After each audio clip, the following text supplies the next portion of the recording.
All right, good morning, everybody. Today is, what's today, Wednesday or Thursday? Today's Thursday, January 28th, 2021. I hope everyone's doing well today. Believe it or not, this is the first time where I'm actually almost just excited to do the morning episode as I am the main episode. Not that I'm less excited for the morning one. It's just, it's just normally the news, right? Whereas the main episodes are, I would dare to say, more entertaining in general. But the reason why I say that is because of the whole thing with Wall Street and Reddit yesterday. So let's jump into that just to start off with, and we'll explain it as well as I can and as simply as possible. So it's a little bit complex the way that it happened yesterday, and I'm not claiming to understand the full extent of it. But essentially what happened was GameStop had to shut down over 400 of their locations last year due to COVID. They weren't doing well to begin with. So what did they do? Like any other company does when they're doing well or not so well, they go public on the stock market. I think they opened at about $3.25 a trade, if I'm not mistaken. I don't have the numbers in front of me. And then all of a sudden, a bunch of people came together on a Wall Street subreddit that now went private as of yesterday, pretty much saying, let's buy the stock and let's just see what happens. And so it essentially rallied the stock, right? Brought it up. But then, at the same time of this going public, a handful of elites or hedge fund people shorted the stock. Shorted is obviously when you bet against it. And so they had to get, within a matter of 24 hours, they shorted the stock by like 100 and I think it was like 30 or 40%, if not more. They were betting against it going down. Already opening at $3.25, they bet that it was going to go even more down, right? And what's interesting is that these hedge funds are literally, they bet against things going down. That's all they do.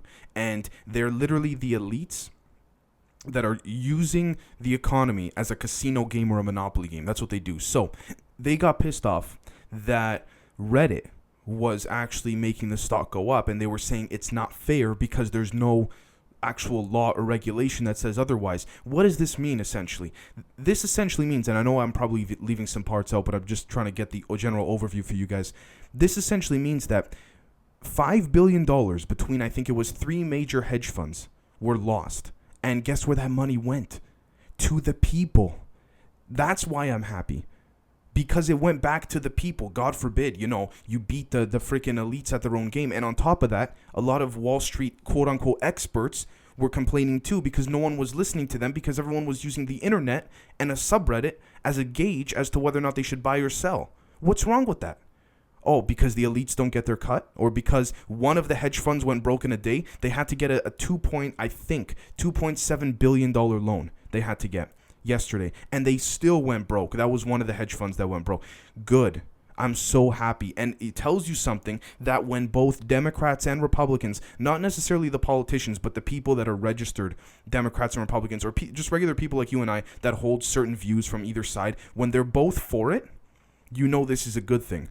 Right? And so no one talks about how, these Wall Street bankers and all that, they essentially got, for example, they got bailed out by the Federal Reserve after the 2008 housing crisis or many times over. So they get free money all the time, but they lose one time and it goes really bad. Who the hell in their right mind? And I'm not a financial expert. I want to make this very clear as well. This is not financial advice, by the way, just for the legal notice. I want to make that clear. But who the hell bets against or for a stock to either drop or increase 130, 40%? I think it was 180% with one hedge fund. Who the hell does that?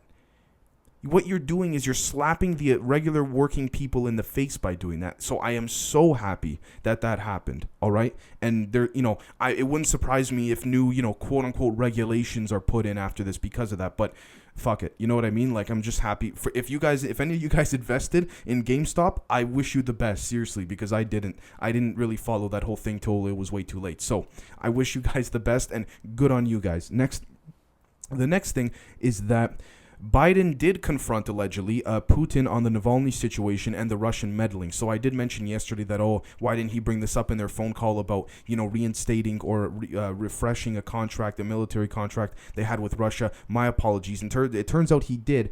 The transcript has not been released from my understanding, and no one really knows exactly how tough or, quote unquote tough he got with Putin. Look, it's a puppet show on the front end. On the back end, there's a lot of factors at play here. It's like, I don't care if you're Republican or Democrat, Trump or Biden, whatever. You got to play 4, 5, 6D chess, okay? Because one move affects another move in another aspect of the game, if you want to call it. Then that affects, certain private business and da-da-da. That affects trade, and it affects everything. So you're literally playing 5D chess all the time. So it'll be interesting to see if the transcript comes out of that. Comes out from that. The next thing is that some GOP members, I'm not saying all, but some are saying the insurrection was a false flag to make the MAGA people look bad. Look, this video might get removed off of YouTube if I say this, but I will tell you, I can't confirm or deny that unless, we have the inside scoop, which unfortunately I don't. What I will tell you is this. The thoughts crossed my mind. The mainstream media is making it seem like it's this, like, holy shit, how could you dare think that? But we got to remember the past, too. They lied to us about 9/11. They lied to us about a lot of things. And I know, at the time, it's like, okay, fine. A lot of those people that lied to us about 9/11 have retired. You can't just blame it on, the CIA or the FBI. It's all them, and they're the same. The CIA of the 60s and 70s is the same as the CIA now. No, there's different people. But if the overall timeline of the agenda and the goals that they have remain the same, they're going to hire new people that think and thought like the previous ones. Okay? So the thoughts crossed my mind. I'm not trying to encourage that ideology, but at the same time, like I always talk about on the show, whether it's the morning episode or the afternoon one, cover the angles. All the angles. We got to think of every scenario, because the crazier it sounds, a lot of times, the more realistic it ends up being. I don't need to give you guys examples. Look at Epstein. And I say this all the time.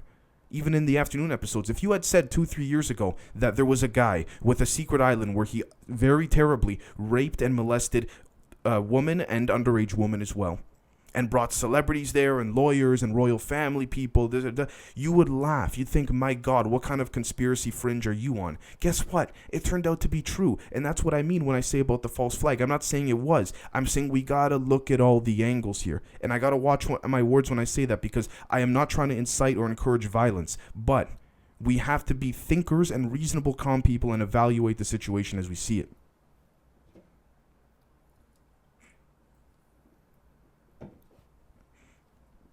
Excuse me.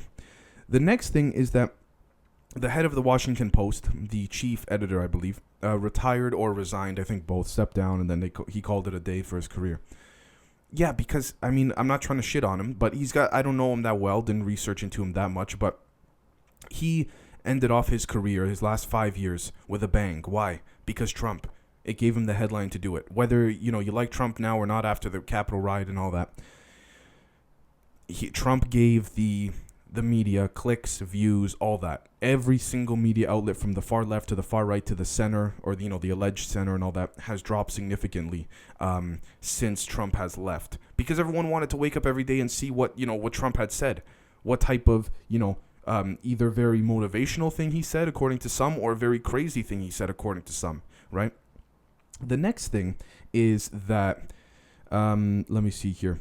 There's a report that came out saying that the head of the Proud Boys, Puerto Rican guy Enrico Tarrio, who I believe has been on many podcasts like Tim Pool's and all that, has been an FBI informant for years and helped them catch or lay charges on certain members of the Proud Boys who were involved with pharmaceutical fraud, human smuggling at the border, drug dealing, and gambling. So it'll be interesting to see what happens there. Now, I do want to mention that when asked in court if he was an informant, Enrico Tarrio said he does not recall. Look, if you agree to snitch, you better not say in court, you better not embarrass the government, because they will make your life a living hell.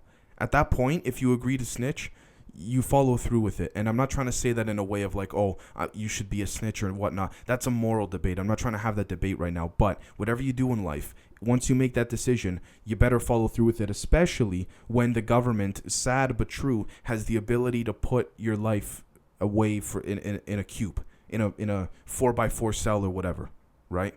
I guess he wants to maintain his reputation, but at what cost? At the cost of what? Doing 20 years or more? Right? He was caught personally with pharmaceutical fraud a while ago. That's what made him become an informant, allegedly. So we'll see what happens. The next thing is that Kevin McCarthy is allegedly meeting with Trump in Florida today to discuss probably the impeachment. Not the...